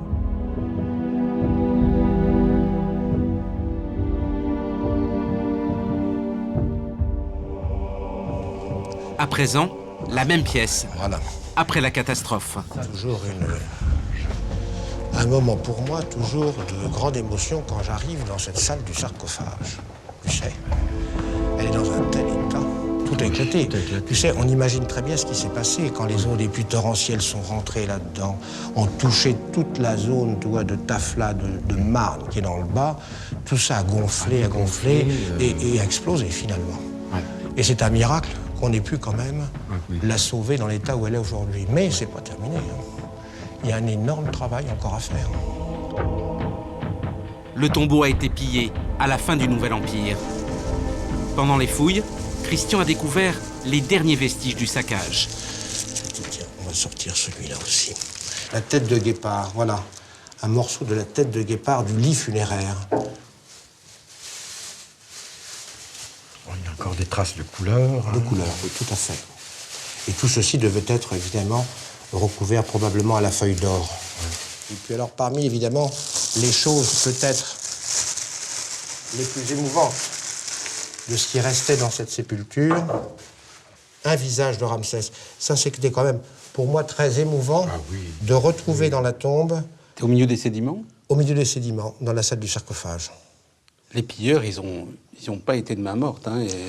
Ils cassaient tout. Ils ont fracassé tous ces objets parce qu'il y avait toujours la peur du maléfice qui pouvait ensuite s'abatre sur eux. Ah oui, on volait les objets du roi, donc il fallait effacer son image. C'était un véritable attentat contre le sacré.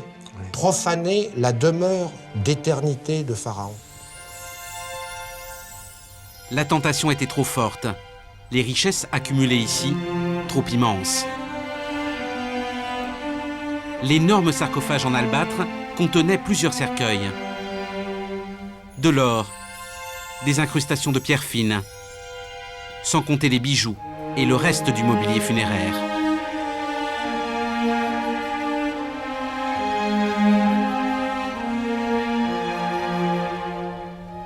Certainement, finalement, un trésor aussi fabuleux, mais sinon même plus fabuleux que celui de Toutankhamon. Oui, bien sûr. On ne peut même pas comparer, finalement, quand on voit le règne de Ramsès II, qui était celui d'une très grande prospérité sur l'Égypte, et puis celui de ce roi Clé, qui était Toutankhamon, qui a régné à peine 9 ans. Ramsès II a régné quand même 67 ans. Quand la dynastie des Ramsès s'est éteinte, il y a 3000 ans, le pouvoir s'est effondré et les pilleurs en ont profité. Mais ils n'ont pas pu tout emporter. Quand l'ordre est finalement revenu, les prêtres ont collecté tout ce qui avait échappé aux voleurs. Et ils ont réinhumé les pharaons dans la montagne.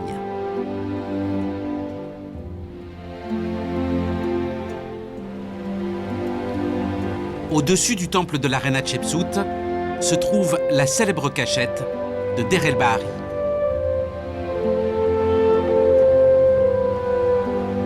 Pour s'y rendre, c'est une véritable expédition.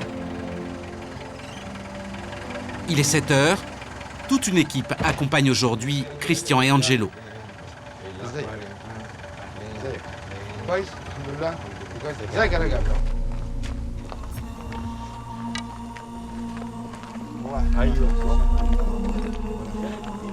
Der el-Bahari, dernière demeure des plus grands rois du Nouvel Empire. Leurs cercueils en or avaient été dérobés. Des sarcophages en bois les ont remplacés.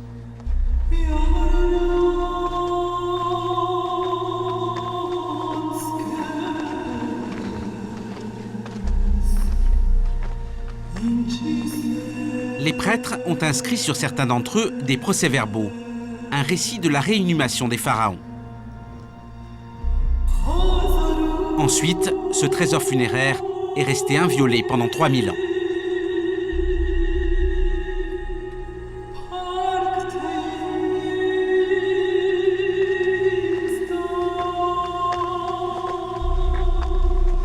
Au XIXe siècle, une famille de Luxor, les Abd el-Rassoul, trafiquants d'antiquités, trouve par hasard l'entrée de la cachette royale.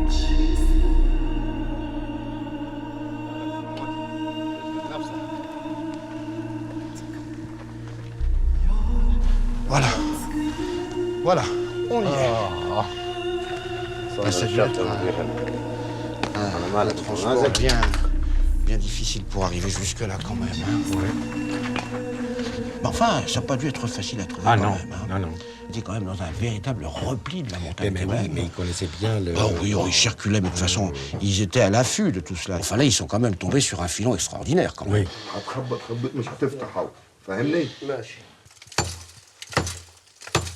Aujourd'hui, un mur de briques protège l'entrée de la cachette, dissimulée au fond d'un puits, à 17 mètres de profondeur.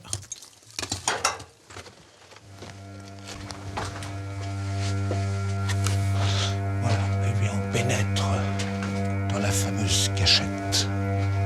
La tombe s'enfonce sous la montagne, sur une centaine de mètres. 40 momies et sarcophages se trouvaient intacts dans ce couloir. C'est extraordinaire quand même. C'est vraiment extraordinaire. Elles sont aujourd'hui au musée du Caire. Le corps de Ramsès II en fait partie.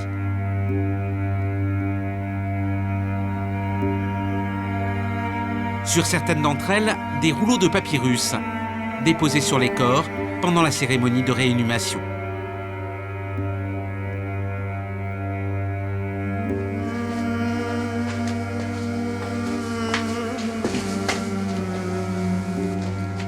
Attention à la pierre là-bas. Hein.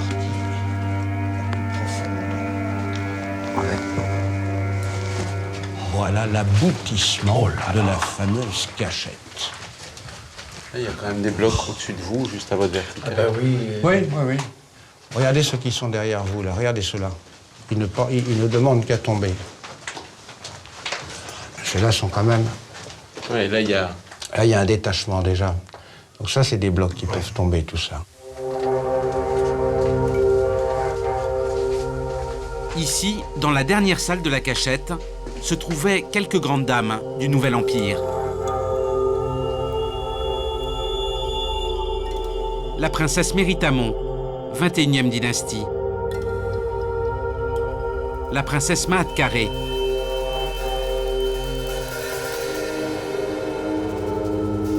Elle a été inhumée avec son animal de compagnie, un singe momifié. Ou encore Enoutaoui, fille du pharaon Ramsès XI.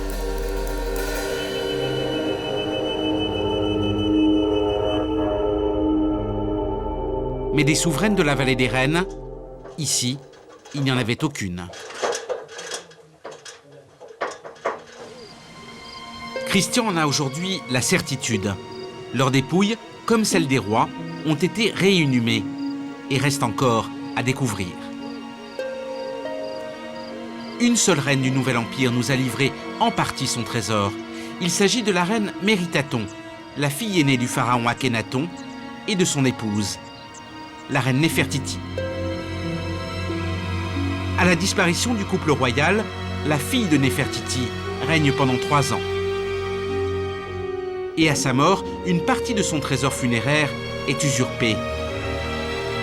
Vous connaissez tous le nom du voleur. C'est le pharaon Toutankhamon.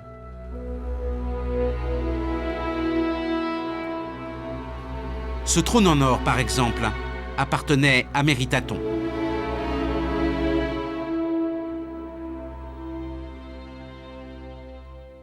Toutankhamon, son successeur, a fait marteler les cartouches de la reine. Un chercheur français, Marc Gabold, a décelé les traces du nom de la souveraine, sous celui du roi.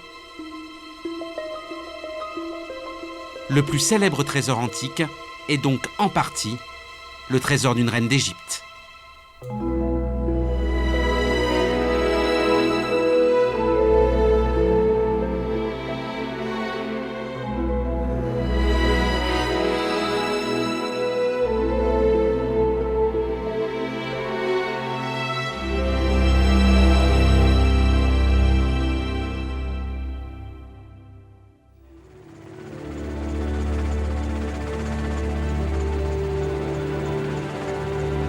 Méroé, à 100 km de Khartoum, la capitale du Soudan.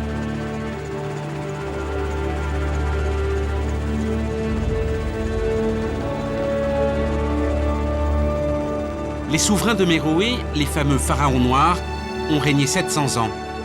Ils sont contemporains de l'Empire romain. Ici, ils ont construit une centaine de pyramides.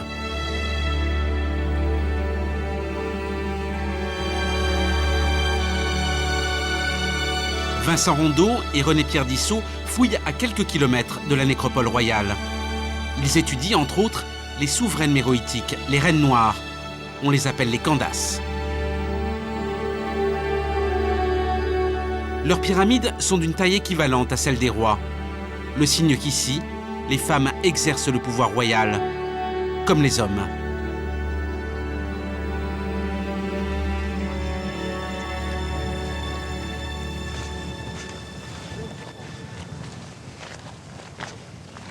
autant de reines que de rois? Non, il y a... je crois qu'il y a 8 reines dans tout ce groupe. 3 princes et tout le reste, ce sont des rois. Dans les pyramides identifiées, hein, parce qu'on ne les connaît pas toutes. On ne sait pas toutes leur attribuer à un propriétaire. C'est des pyramides qui étaient entièrement couvertes de mortier, peints en beige avec des détails en bleu et en jaune, des étoiles, des disques solaires, etc. Devant chacune des pyramides, une chapelle funéraire, à l'entrée de laquelle est représenté le ou la propriétaire. Voici celle de la reine Amanichareto. Elle combattit les armées romaines. Un bandeau avec 2 cobras dressés sur le front et autour de l'oreille, caractéristique des souverains méroïtiques, une corne de bélier qui s'enroule. Elle porte des vêtements qui sont ceux de l'empereur. On voit ici, on devine, malgré cette cassure, les hanches qui s'élargissent ici et qui sont celles d'une forte femme et qui, voilà, tombe comme ça avec sa robe qui finit là. Ce sont les méroïdes qui se représentent eux-mêmes, hein, et qui donc représentent leur Candace. Et ils la représentent en effet comme une femme très opulente. 1824, découverte de Méroé. La pyramide de la reine est intacte. Aujourd'hui, il n'en reste qu'un cratère. En 1834, un aventurier italien, Giuseppe Ferlini, fait exploser à la dynamite la pyramide d'Amanichareto. Et il découvre son trésor. 67 chevalières en or,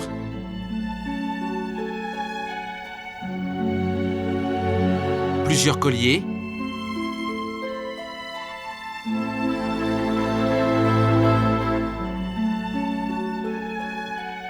une dizaine de bracelets ornés de pierres précieuses. Des objets qui déconcertent les amateurs du 19e siècle, car ils ne sont visiblement pas totalement égyptiens. Certains pensent même à l'époque qu'il s'agit de mauvaises copies.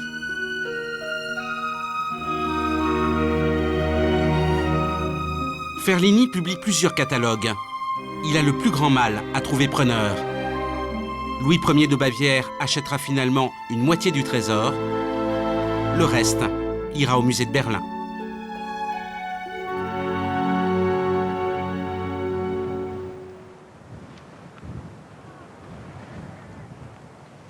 Le drame, c'est qu'on y a trouvé un trésor. Et du coup, ça a excité beaucoup les convoitises. Et les pyramides ont beaucoup souffert de ça, de cette espèce de chasse au trésor qui a eu lieu au 19e siècle, où n'importe quel aventurier pouvait, avant qu'on réalise l'importance de ces monuments, n'importe quel aventurier pouvait venir et pratiquement faire ce qu'il voulait. Les pyramides rescapées ont maintenant affaire à un autre adversaire, plus redoutable encore. Voici le site de Méroé, au milieu du 19e siècle. Au sol, de la terre et des rochers. Le Soudan s'est depuis désertifié et les forêts d'acacias qui arrêtaient le désert, plus au nord, ont disparu. L'image de la reine Amanichareto aujourd'hui, la même il y a environ 150 ans. Les reliefs ont plus souffert dans le dernier siècle écoulé que dans les 2 millénaires précédents.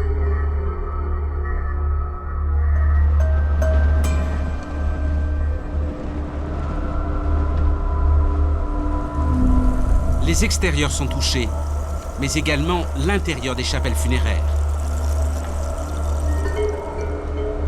Le grès y est trop tendre. Les reliefs sont rongés par les vents de sable.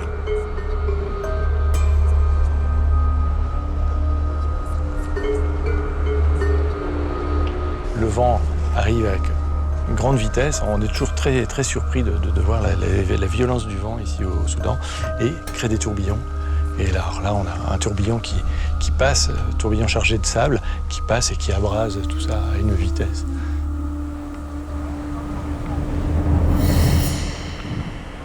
Les tombes de Méroé sont menacées et leur disparition serait une perte irrémédiable, en particulier parce qu'elles ont encore beaucoup de choses à nous apprendre. On sait peu de choses sur cette civilisation et sur les Candaces, les reines de Méroé, encore si mystérieuses.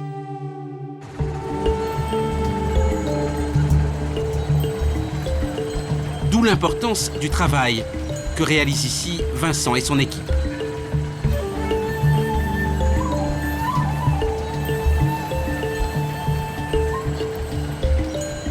Avec eux, nous partons à présent à une trentaine de kilomètres des pyramides de Méroé. Sur la rive orientale du Nil, ils fouillent le temple d'El-Assa. Il remonte au 1er siècle après Jésus-Christ.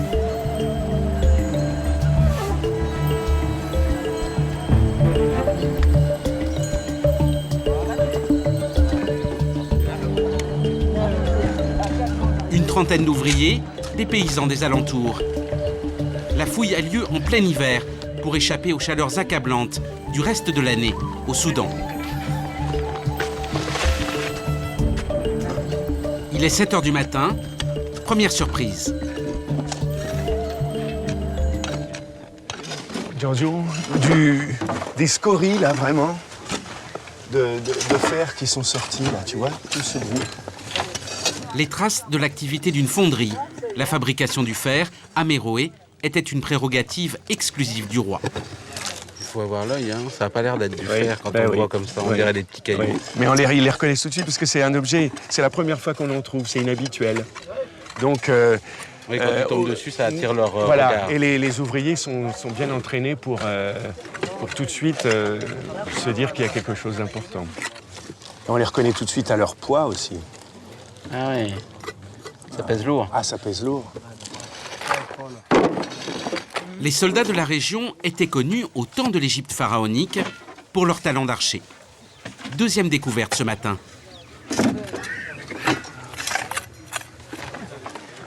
C'est un anneau en pierre taillé qui était mis au pouce de façon à protéger la main du retour de la corde de l'arc. Le plus souvent, ces instruments sont retrouvés brisés en plusieurs morceaux. Alors moi, j'ai le pouce trop gros. Celui-ci est intact, c'est rare. Il ira donc au Musée national du Soudan, où il rejoindra les plus beaux objets découverts par Vincent Rondeau et par son équipe. Ils ont été trouvés dans le sanctuaire, le lieu le plus sacré du temple.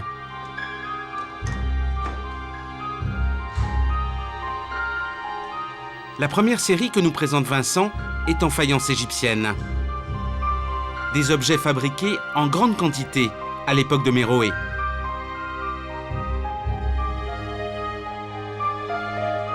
Les dieux qui y sont figurés sont nés en Égypte. Mais leur représentation a ici beaucoup changé.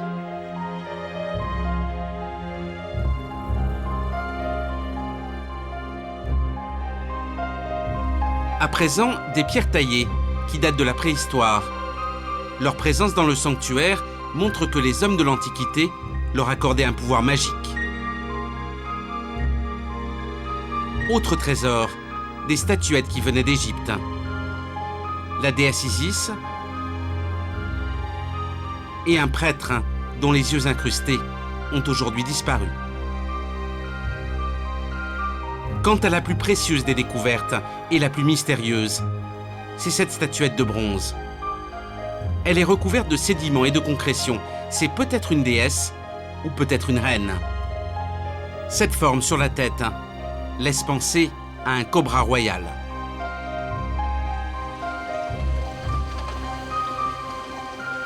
Pour en savoir plus, Vincent l'emmène en France pour restauration. La voici plongée dans un bain électromagnétique qui va favoriser son nettoyage.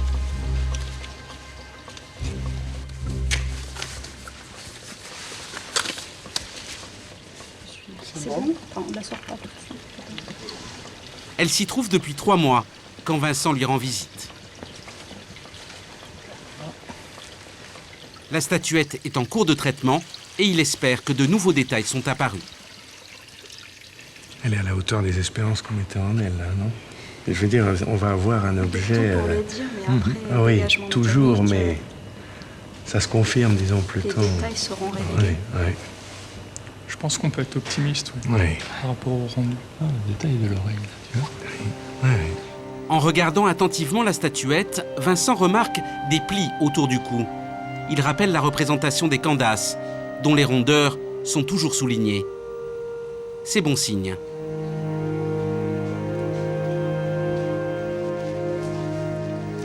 Trois mois supplémentaires sont passés. La restauration est maintenant terminée.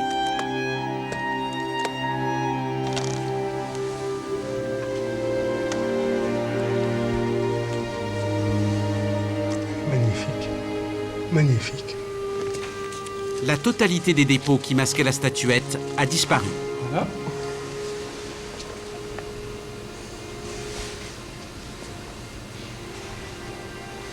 Ses yeux sont particuliers aussi. Ah, oui. Oui, c'est curieux cette impression d'yeux fermés qu'on a. La première chose qui nous a... Oui. Une attitude de prière. Une attitude de prière, une attitude de... On voit bien maintenant les oreilles percées là qui sont Ah, il y a des tout assurées. petits trous. Hein. Oui, oui, donc il faut restituer des boucles d'oreilles comme un signe de son rang probablement. Si c'est une reine et qu'elle est en bronze, manifestement, c'est sans équivalent. Il n'y a pas de statuette du même genre. Je connais des statuettes royales en bronze. Une très belle statuette découverte dans un autre temple d'époque méroïtique, enfin, mais de statues de reine en bronze, non, je n'en vois pas. Pour moi, c'est pour le moment un objet unique. Les plis sur le cou, le cobra au front, les oreilles percées, tout indique une représentation d'une reine de Méroé. En revanche, aucune inscription ne précise son nom. La souveraine est anonyme, mais on connaît le nom du roi qui régna avec elle. Il s'appelle Amanarere-Terem. Sur la fouille aujourd'hui, René Pierre découvre l'une de ses représentations. Son visage a été martelé, mais on discerne sa coiffe, caractéristique des souverains de Méroé.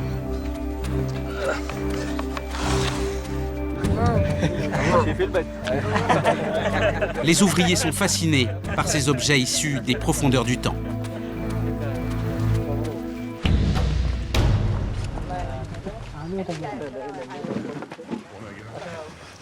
Avec Vincent, aujourd'hui, l'homme qui pourrait lever bien des interrogations sur cette civilisation et sur les Candaces. Il s'appelle Claude Rilly, c'est l'un des meilleurs spécialistes au monde de la langue de Méroé. Fasse attention. Direction les temples de Naga et de Moussawarat, situés à 40 km du Nil.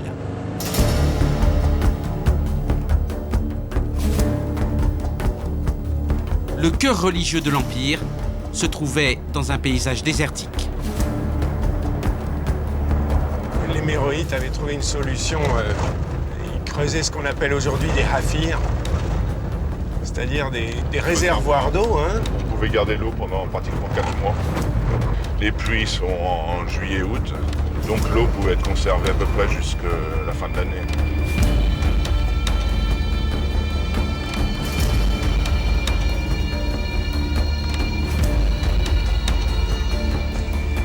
Les temples de Naga datent du règne de la Candace Amanitore. Ils ont environ 2000 ans.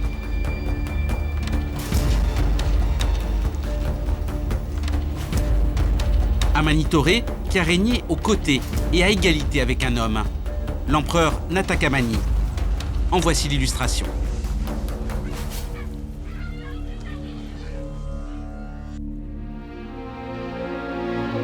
Il est d'usage qu'à l'entrée d'un temple, le roi soit représenté 2 fois, massacrant les ennemis du royaume. Ici, la reine tient l'épée, comme le roi, de l'autre côté de la porte d'entrée. Une image comme ça, c'est une image qui, pour un Égyptien classique, est choquante. Ou n'existe pas en tout cas. Oui. Oui, il n'existe pas. Puisque là, il est possible de voir des reines massacrer des ennemis, mais elles vont être représentées en roi, comme c'est le cas bien connu de la reine Hatshepsut. Ici, elle a une représentation incontestablement féminine, et elle accomplit le même geste que celui qui est Alors, est-ce que c'est son époux? Est-ce que c'est son frère? Est-ce que c'est son fils?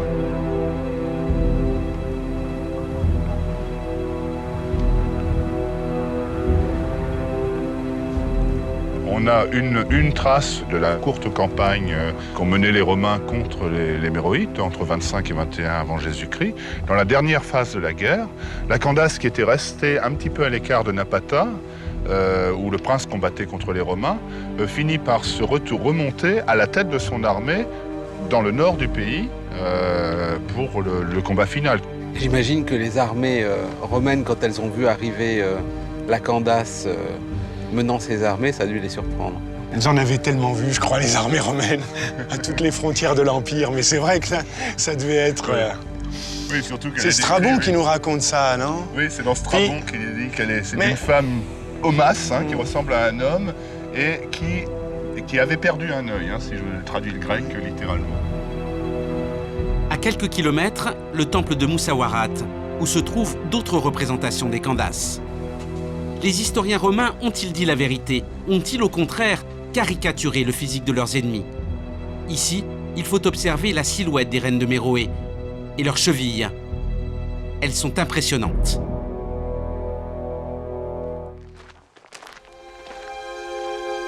Pour en savoir plus, il faudrait comprendre les textes qui accompagnent les images des reines. Or, la langue méroïtique est en grande partie un mystère. Un indice toutefois. Dans la grammaire même du méroïtique, il n'y a pas de genre. Il n'y a pas de masculin, il n'y a pas de féminin. Si on dit Maka, c'est un dieu, ça peut être une déesse. Si on veut que ce soit féminin, il faut préciser. Et pareillement, Corée, prononcé probablement court, c'est le roi, c'est la reine, c'est en fait le souverain. Et ça peut être aussi bien un homme qu'une femme. Les habitants de Méroé faisaient-ils une différence entre hommes et femmes une fois ceux-ci arrivés sur le trône? La fonction d'empereur dépassait-elle les différences sexuelles? Peut-être les Méroïtes nous ont-ils laissé des éléments de réponse. Claude a aujourd'hui de nouvelles pistes pour comprendre la langue du royaume des Candaces. Et il pourrait bien finalement parvenir à la décrypter. Cela fait maintenant un siècle que les linguistes s'y essayent sans succès. Dans la maison qui accueille la mission, il examine les débris du temple. Ce sont pour l'essentiel des graffitis de pèlerins qui venaient autrefois se recueillir autour du sanctuaire. Il y en a des caisses entières. Sur certains fragments, des lettres de l'alphabet méroïtique. Mais de phrases complètes, il n'y en a aucune. Peut-être la fouille donnera-t-elle à l'avenir d'autres éléments, d'autres informations.